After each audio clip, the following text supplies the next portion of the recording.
खाकर ही के बोला जाला। मास्टर संकेत करत है अपने हारमोनियम से, बात वही समझ पा भगवान भोलेनाथ कैलाश पर्वत पर गांजा मार के बाहर एकदम बैठा है। माई गौरा देखा था गुस्सियाती है, माई गौरा बना से बोला था भगवान भोलेनाथ आंख नहीं खोल सके, कहे का गौरा बोला कहे तो ऐसे बात उगे ना अटूट राजा धान खाए के बाद उगे ना, कहे गौरा तो कहे का चाहे क्या बने का बताओ। कहे देखा भाई चौकीदार ताता घर बन गए, मनोजो भाई घर बन गए, मास्टर घर बन गए। कहे आखिर कहे चाहत हूँ एक तो बोला कहीं देखा था सावन का महीना ही जब झड़ी लागत है, टिपी टिपी पानी गिरता है तो भीगत है, जेठ बैसाख तपत है तो फामिन कौन हाल हो समाज तो अपन मार के बैठा हाथ है कुछ जनाते नहीं है। कहे तुम मेहरारू जात आखिर कहीं का चाहत हो, तो माई गौरा बतावे कहे सुना अपन आदत ना सुधार लेगा हम करम का।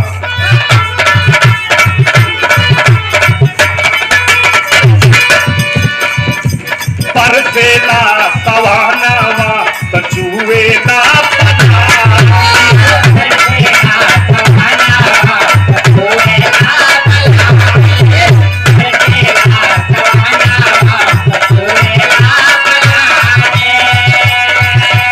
तुहरा के बुझात नहीं के काहे भोला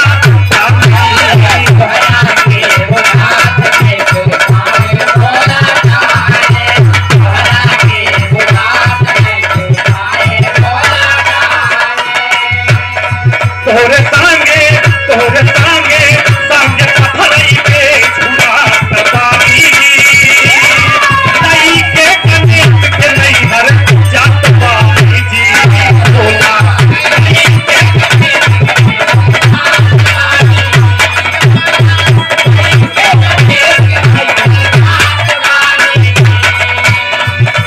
बरसेला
कुछ परिणाम निकले हुए शुरुआती रच के मशीन गर्म हुए थे।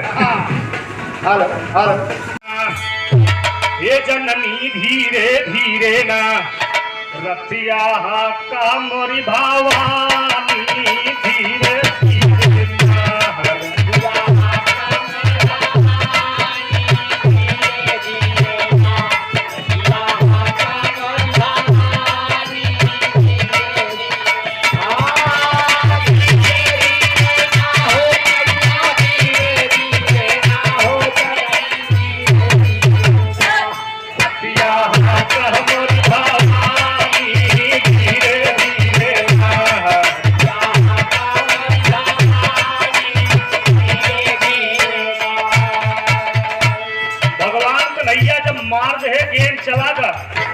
जितना बाल ग्वाल रहे उनके साथी लोग हैं कहे जात गेंदा लई किया नहीं जात ही यशोदा मैया से बताओ।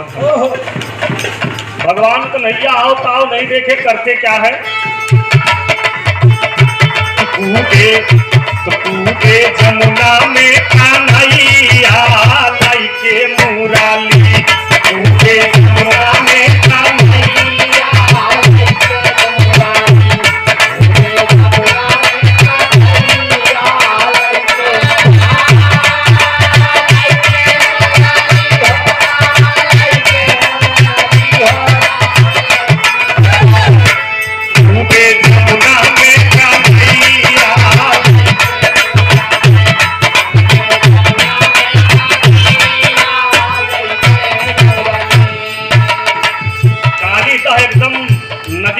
बा एकदम। सब बाल बाल देखे गए, अरे बप्पा रे, ये तो कन्हैया तो छलांग लगा दिए नदी में रे। उसी नदी में काली दह में एक नाग रहता है, जहरीला नाग, कालिया नाग जिसका नाम था। ओकरे पीठ से पूरा नदी का पानी काला हो जाता है। पूरे गांव में, पूरे आरी बगल एकदम शोर मच गया। कहना है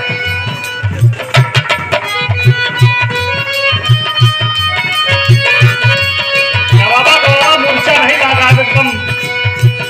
तो कूदे जमुना में कान्हैया लइके मुरारी, कूदे जमुना में कान्हैया।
ग्वाल बाल सब डर से भागे।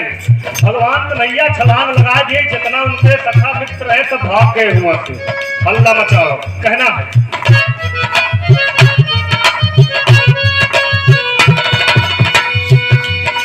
सखा संग में श्याम एक दिन गेंद खेलने आए, गेंद खेलने आए।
मैया लइके मुरली पूरे सारी बगल के जितने भी गांव थे, जितने भी भक्त थे, सब जुट गए हैं, सब रो रहे हैं।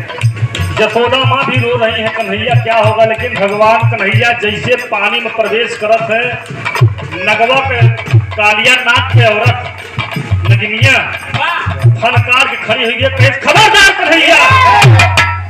तो के सब भगवान माना थे, लेकिन अगर पति अगर कालिया जाग नहीं है, मात्र उनके फूंक देह से बाहर मृत्यु हो जाए।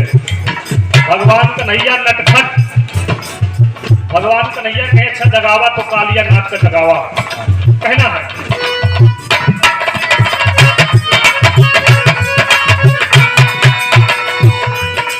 चल के अंदर जाई मुरारी, चल के अंदर जाई मुरारी, नाथ के किए लड़ाई।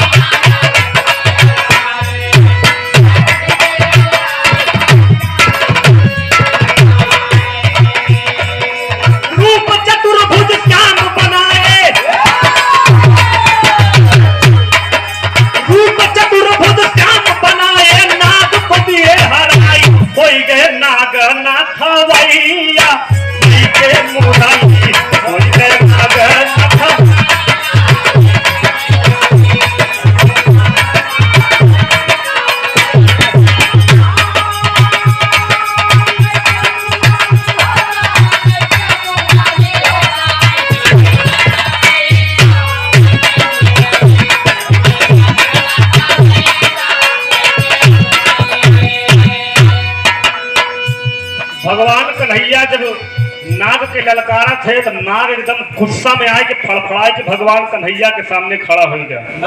जब भगवान कन्हैया के मारे चाहत बाद, नाग के बड़ी विशाल शरीर रही भगवान कन्हैया के, जब नगवा लपेटिस तो भगवान कन्हैया अपन रूप चतुर्भुज, भगवान कन्हैया एकदम पातर के छोड़ के अपन रूप बनाए ले थे। जब नाग लपेटे, जब नाग दोहरान लपेटे, जब भगवान कन्हैया रूप अपन छोड़ के, उनसे हड्डी हड्डी टूट गए। यही लिए बोला गया अहीर, अही माने सांप, हीर माने मारने वाला, सांप को मारे थे भगवान कन्हैया कहना है। आखिरी और अंतिम प्रमाण में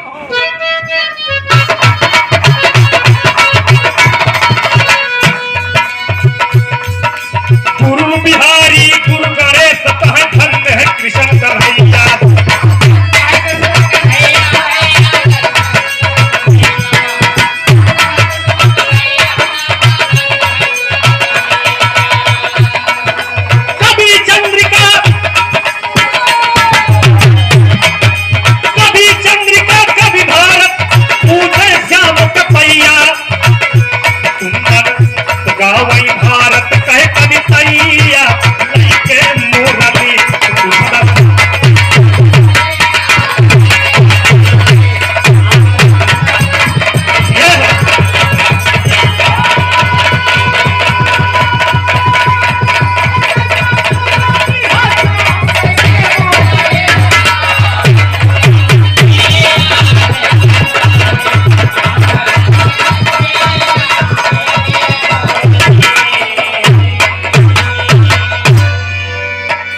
जिस उपलक्ष्य में जब लाश बताते हैं कि राजा हमरे लगे तोहरे प्रश्न के जवाब ना चला जा, मनिहारी गांव में हीरा धोबी का औरत तोहके सब भेद बताई कि तू पूरा जन्म में रहा का कैला जो राजा बन गईला। इतना सुन के जब राजा घोड़ा बैठ के मनिहारी गांव में हीरा धोबी के द्वारे पहुंचा था, कहा था कहू हा धोबिनिया निकरी अपन हा कैसे तू के हुआ। राजा कहे हम राजा विक्रमादित्य थे, कुछ हमारे सवाल के जवाब चाहे तो कहना है। वही गीत के लाइन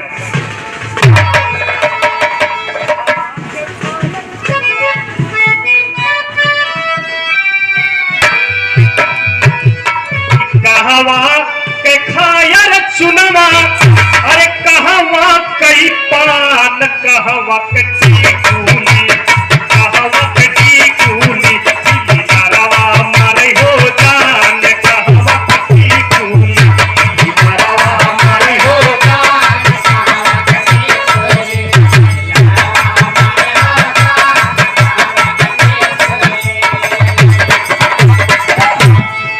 धोबी के दुआरे जाके, धोबी के दुआरे पूछे राजा गनिया भेदवा के बातिया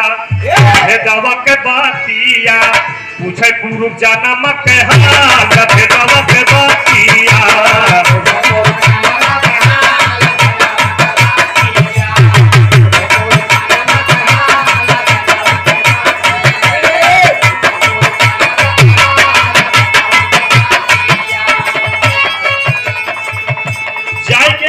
धोबिन से राजा पूछत है हम राजा कैसे बनली। एक बात एक प्रश्न के जवाब हमके चाहिए, प्रश्न के जवाब तो होके दिए पड़े। लाइक धोबिनिया बढ़िया अपन गुड़ पेठा जो रहत पानी वाली भाई राजा रहे उनके सेवा राजा बनली कैसे। अब पूर्व जन्म में ऐसा कवर काम कर दिली कि राजा बन गई। तो पूछा थे बतावत का कहे कई के साथ कार बोली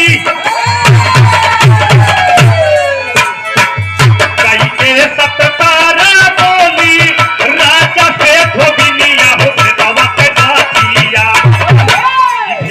के बातिया राजा का रतनवा विख्यात भेदवा के बातिया राजा का रतनवा विख्यात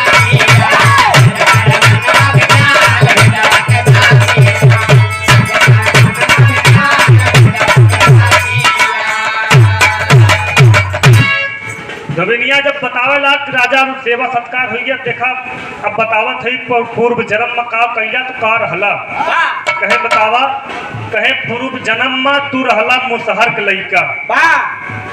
राजा विक्रमादित्य कहे अब हम मुसहर के लइका है तो राजा कैसे बन गई। सुना सुना हम बतावत है का बतावे वही गीत के लाइन बा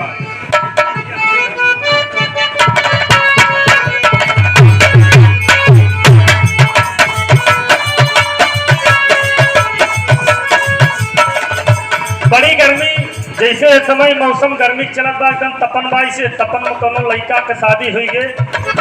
पुराने जमाने में तो कूलर रहन पंखा रहन मनई हैंड फैन से काम चलाओ तो कहना है का कहे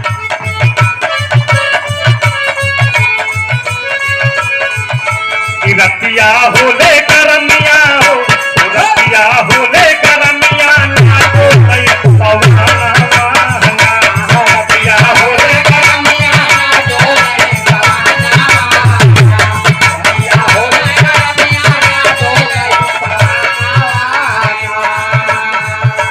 बाड़े कारामी के मारे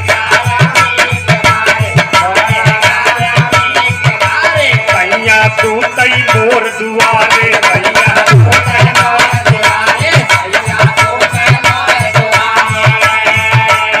तो गीत के लाइन बा लेकिन भाव मऊ धोबिनिया राजा विक्रमादित्य के बतावत बाका बतावे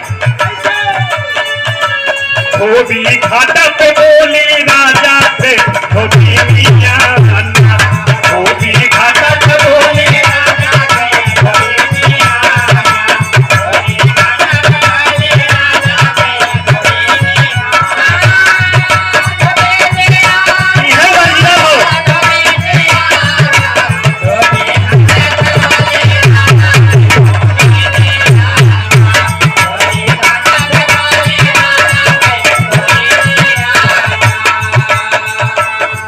बिन बोली बात समझाई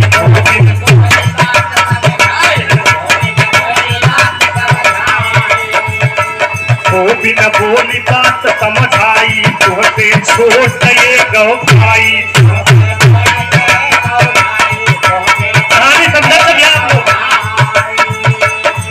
बिन बोली बात समझाई तोहते छोट ये गौ भाई सबसे छोट रहली ना सबसे छोटा रहली तोहरी हम बहिनिया सबसे छोटा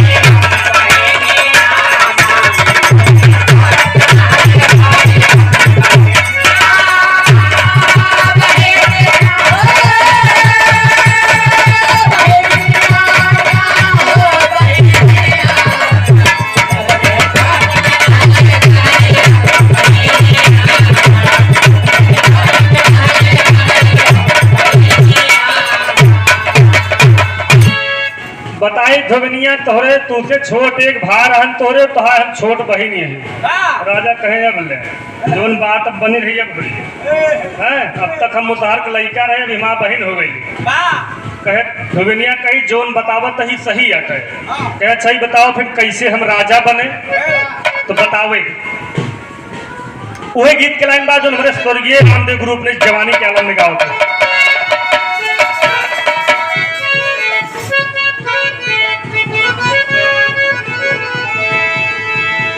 कि गोरिया रे अरे गोरिया रे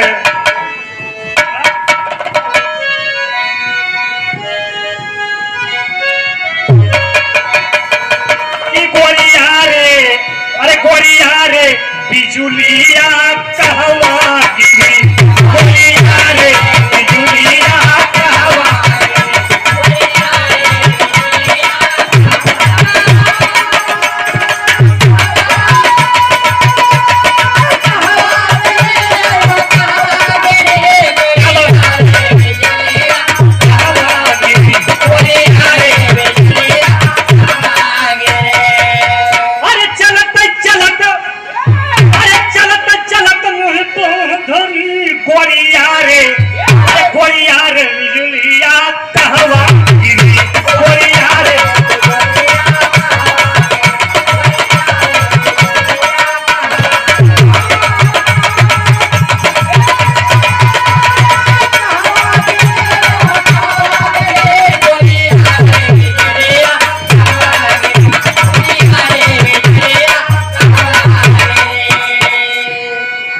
आगे जात बा भाई पिछड़ा अरे पत्थर भइल समैया कि भैया हो समैया पत्थर भैया हो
एक समय नगरी में सूख पड़ल भारी एक समय नगरी में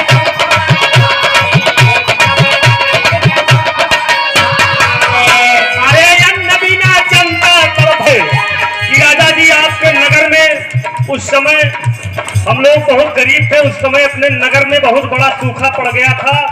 लोग एक एक निवाले के लिए तरसने लगे। होता क्या है अरे कोई न सहैया अरे पत्थर भाई समैया हे भैया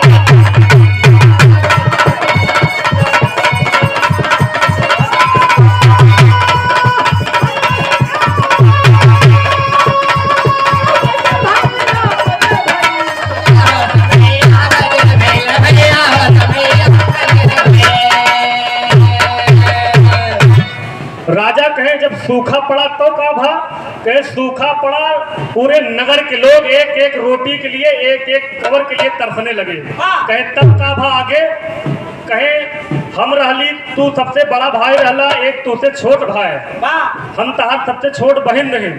3 जने रहे माई बाबू को रोटी बनाई 2 रोटी बनाई आटा लाई के थोड़ के आटा मिला फिर रोटी बनाई तो राजा कहता का भा कहे जब माई रोटी बनाई जैसे सब जने खाए बैठे गोल गोल बनाई के बढ़िया अंगना में जब खाए बैठे बरामदा मत एक भिखारी भूख लाग रही 1 हफ्ता से खाना ना खा रहा तड़पड़ात आवा और कहिस की रोटी खवाए दे।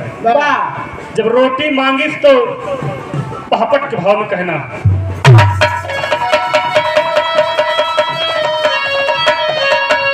वही दिन बिगड़ल सब वही भैया हो।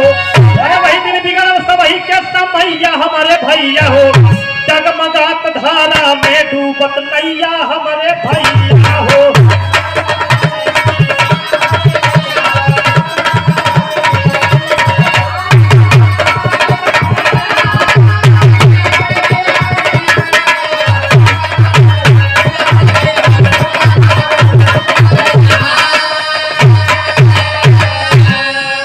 बाबूजी भिखमंगा को द्वारे से फटकारे हो। माई गारी देवई लगली छोटका भैया मारे हो। अरे क्रोध में हम कैली वही समैया हमारे भैया हो। मैला कतहू खाबा तू मुदैया हमारे भैया हो।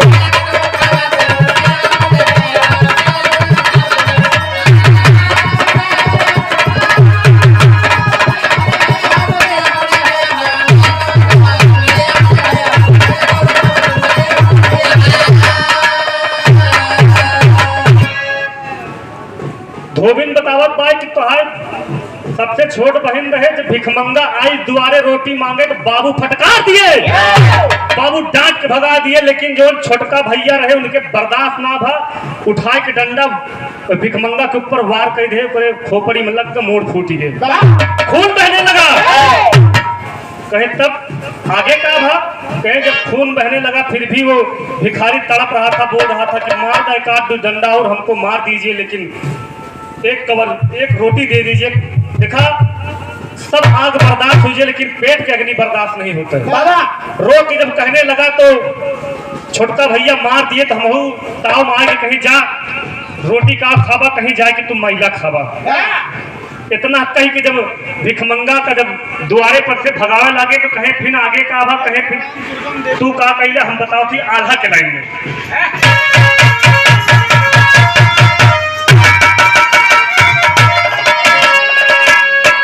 धनवा से धर्म नहीं, धनवा से धर्म नहीं घटे दुनिया में भैया।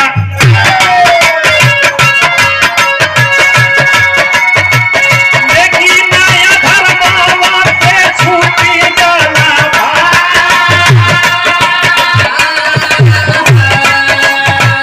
बाबू फटकारी जावन, बाबू फटकारी जावन सिहले तू बने से भैया।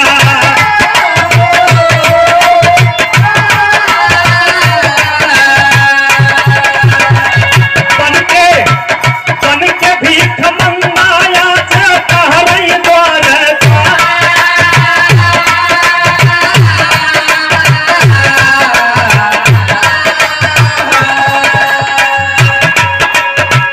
माई जवन कारी तिहले रही को भवावे भैया।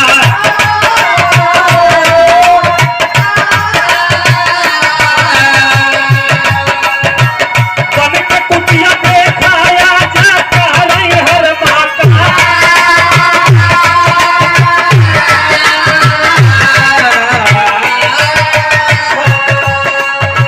छोटका भैया मारे रागे जवन दंडवा से गुलवा।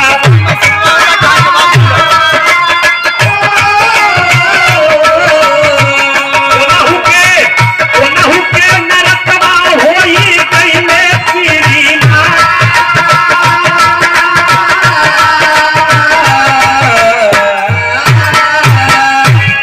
धोबिन बतावत है कि भैया जब वो भिखारी का भैया मार दे हमहू कही दे कि जा कहीं मैला खा। बाबू डांट दे तो भैया तू का कहे कि राजा हम बनली कैसे, हमरे प्रश्न के जवाब दा।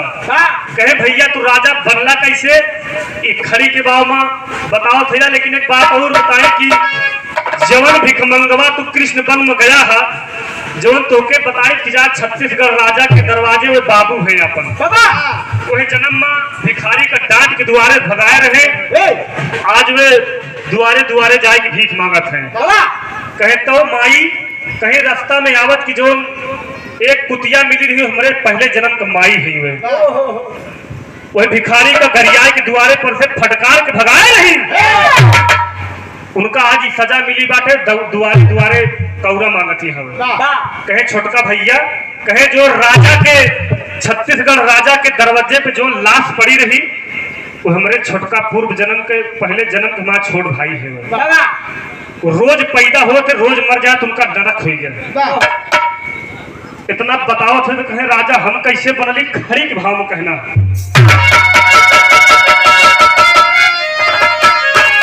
अरे गर्दिश में हिमालय के ही ललपा चोटिया, तो राजा हो गईला बीरनवा खिया के रोटिया।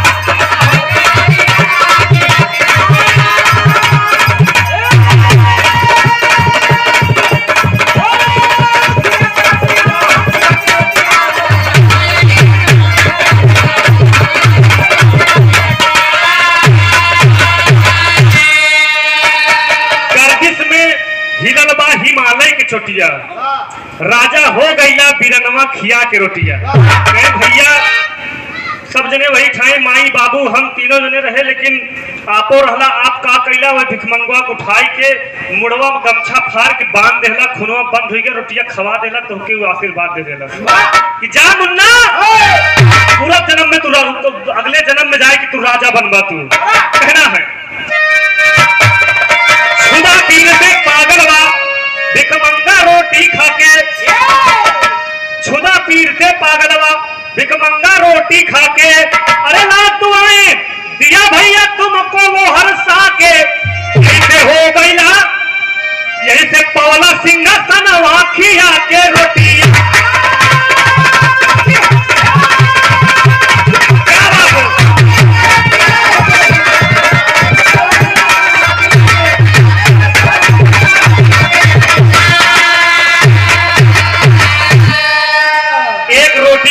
एक कौर के बदौलत आज भैया तू आज राजा सिंहासन पा गईला। और हम वो जो भिखरिया का कह रहे जा कहीं ते महिला खाबी, आज हम धोबी के घरे जन्म नहीं के सबके महिला साफ करत है। ये उपकार का फल किसी के ऊपर किया गया उपकार कभी व्यर्थ नहीं जाता, किया हुआ उपकार कभी व्यर्थ नहीं है जाता। अरे करनी का फल देते सबको जग में भाग्य विधाता, तो खुलन राजा कह किया ना वाखिया के रोटिया।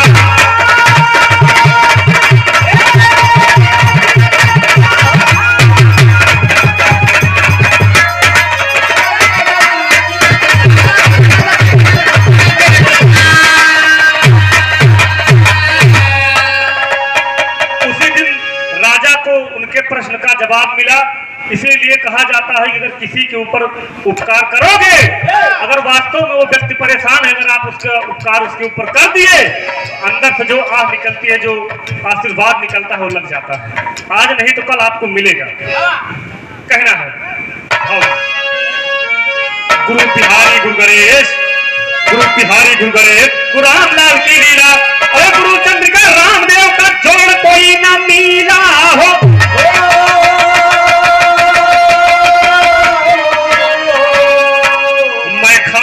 तबाही आ गई राम में खाने में तबाही आ गई।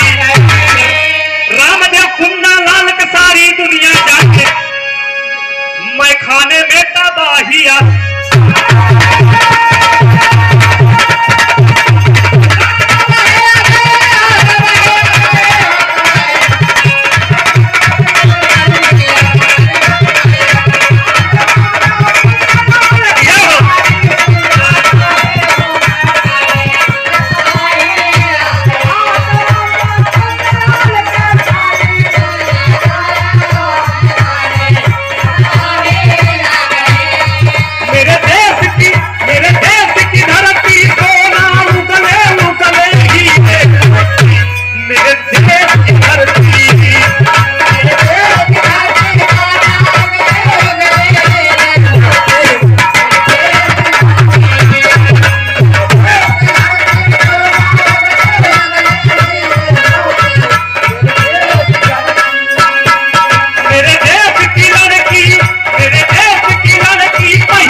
से सम्मानित आप बलराम यादव जी 51 रुपया का आशीर्वाद। नमस्ते प्रणाम।